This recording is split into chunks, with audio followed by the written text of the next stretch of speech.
بسم اللہ الرحمن الرحیم۔ غدیر کی اہمیت۔ غدیر کے بارے میں گفتگو کرنا شیعیان حیدر کرار کے لیے کوئی انوکھی بات نہیں ہے، اور یہ ایک دن کا نام یا ایک دن کا شعار بھی نہیں ہے، بلکہ ظلمانی تاریکیوں میں جاودانی زندگی کا چراغ ہے۔ غدیر سے بحث کرنا گویا پیغمبر اکرم صلی اللہ علیہ وآلہ وسلم کی سیاسی وصیت نامے سے بحث کرنا ہے، اور کوئی بھی مسلمان نہیں ملے گا جو رسول گرامی اسلام کی مہم ترین وصیت کا سننے کا مشتاق نہ ہو۔ غدیر سے بحث کرنا یعنی رسول کی زبانی قرآن کریم کی تفسیر اور تلاوت کے بارے میں بحث کرنا ہے، اور کوئی بھی مسلمان نہیں ملے گا جو کلام خدا اور رسول خدا کی آخری صدا کو سننے کے لیے تیار نہ ہو۔ غدیر کا دن جشن برادری کا دن ہے۔ قرآن کریم اور پیغمبر اکرم صلی اللہ علیہ وآلہ وسلم دونوں علی کو لوگوں کے لیے شائستہ ترین رہبر کی حیثیت سے معرفی کرا رہے ہیں۔ رسول گرامی نے 55 بار غدیر کے تاریخی خطبے میں معاشر الناس اور ایھا الناس کہہ کر پکارا ہے۔ غدیر کا واقعہ بھی بعثت نبوی اور حسینی عاشورہ کے واقعات کی طرح آب و تاب اور درخشش کا حامل ہے۔ کوئی مسلمان غیر مسلمان اس دن کا انکار نہیں کر سکتا، کیونکہ فریقین کے نزدیک روایات متواترہ موجود ہے۔ غدیر یعنی امت کی آب حیات اور فرزندان قرآن کی بقا اور سالمیت کا جو ہے وہ سرچشمہ ہے۔ غدیر اخوت کا علم اٹھانے کا نام ہے۔ غدیر فراق اور جدائی کا انگیزہ اور اس کی علت جاننے کا نام ہے۔ غدیر مشرق امامت اور عدالت ہے۔ ان دونوں کے بغیر بشریت کے درمیان اتفاق اور اتحاد قائم ہونا ممکن نہیں ہے۔ غدیر امن کا قلعہ ہے اور ولایت اہل بیت کا دن ہے، بلکہ ولایت الہی کا دن ہے، جیسا کہ فرمایا عن علی بن ابی طالب علیہ الصلاۃ والسلام عن النبی صلوات اللہ علیہ اجمعین عن جبرائیل عن میکائیل عن اسرافیل عن اللوح عن القلم قال يقول تبارك الله وتعالى ولاية علي بن أبي طالب حصني ومن دخل حصني امن ناری۔ ولایت علی ابن ابی طالب جو ہے، جس کے لیے دوسری حدیث میں بیان فرمایا ولایت علی ابن ابی طالب حصنی ومن دخل حصنی امن من عذابی۔ ولایت علی اور آل علی کی مثال ریاضی کی مثال ہے کہ ہم تمام احکام اسلامی کو سرخم تسلیم کریں، لیکن صرف اسی ایک امر کو اگر قبول نہ کرے تو کوئی فائدہ نہیں ہے۔ جس طرح ریاضی میں ایک عدد کم یا زیادہ ہو جائے تو جواب غلط آتا ہے، یا مطالعہ پاکستان کی طرح یہ نہیں ہے کہ آپ کو اپنے لکھنے کے مطابق آدھا یا اس سے کم یا زیادہ نمبر ملے۔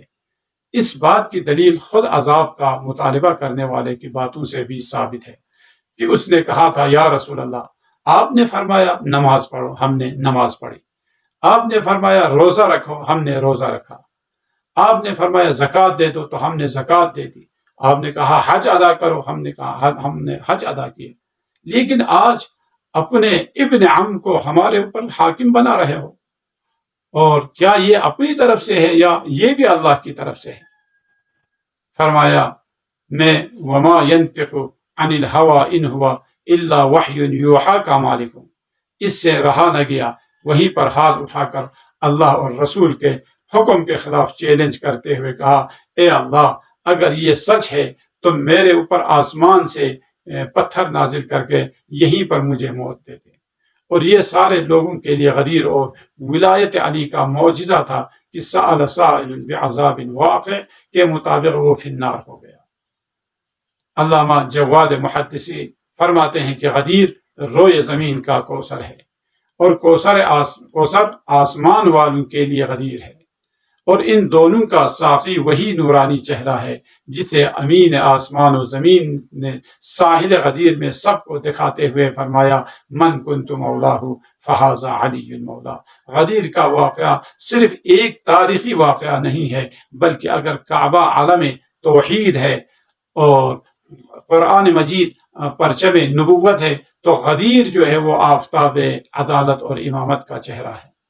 جس طرح لوگ ہر پل میں توحید اور نبوت کی طرف محتاج ہے، اسی طرح امامت اور آسمانی رہنما کی طرف بھی لوگ محتاج ہیں، جیسا کہ امام محمد باقر علیہ السلام کا فرمان ہے، بنی الاسلام علی خمس الصلاة والزکاة والحج والصوم والولایة ولم تناد بشیء ما نودی بالولایہ وزاد فیها عباس بن عامر فاخذ الناس باربع وترکوا هذه یعنی الولایہ۔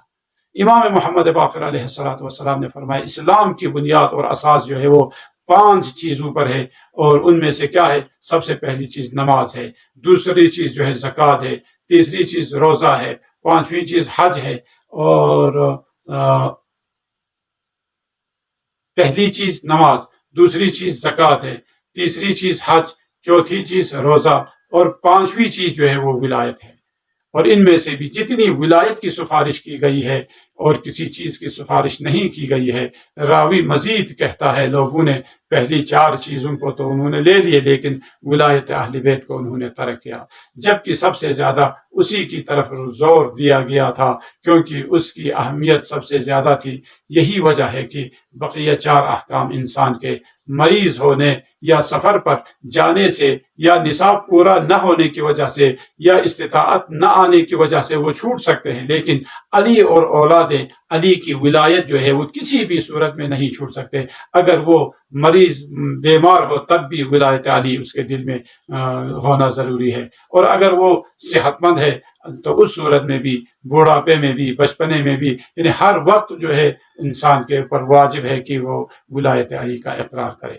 اور ولایت فقیہ بھی جو ہے اسی سلسلے کی کڑی ہے، اس کا اتباع کرنے سے کسی صورت میں بھی انسان روگردانی جو ہے وہ نہیں کر سکتا۔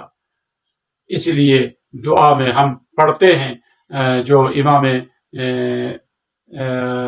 جعفر صادق علیہ السلام سے مروی ہے، یقول وهو رافع يده الى السماء ربی لا تکلنی الى نفسی طرفۃ عین ابدا، پروردگارہ تو ایک لمحہ کے لیے بھی ہمیں اپنے اوپر جو ہے وہ نہ چھوڑنا، بلکہ تو تیری رحمت اور تیرے کرم کی نظر جو ہے، نظر کرم جو ہے وہ ہم پر رکھنا۔ یہ اس دعا کے پڑھنے کا امام جعفر صادق علیہ السلام نے حکم دیا۔ جب آخری حجت کا دور آئے گا تو لوگ گمراہی، شکوک اور شبہات کا شکار ہوں گے، تو تم اس وقت اس دعا کو پڑھنا۔ ان اہمیتوں کے پیش نظر غدیر کے پیغام کو پہنچانے کے لیے اس دن کو مختلف صورتوں میں منانا چاہیے، جیسے اس دن کی معرفت حاصل کرنے کے لیے المراجعات، الغدیر جیسی کتابوں کو کورس میں رکھنا چاہیے، بچوں کے اسکولوں میں جشن بلوغت کو غدیر کے دن منانا چاہیے، غدیر کے دن علاج، معالجہ، سواری مفت ہونا چاہیے، تاکہ لوگوں کو غدیر کی اہمیت کا اندازہ ہو سکے۔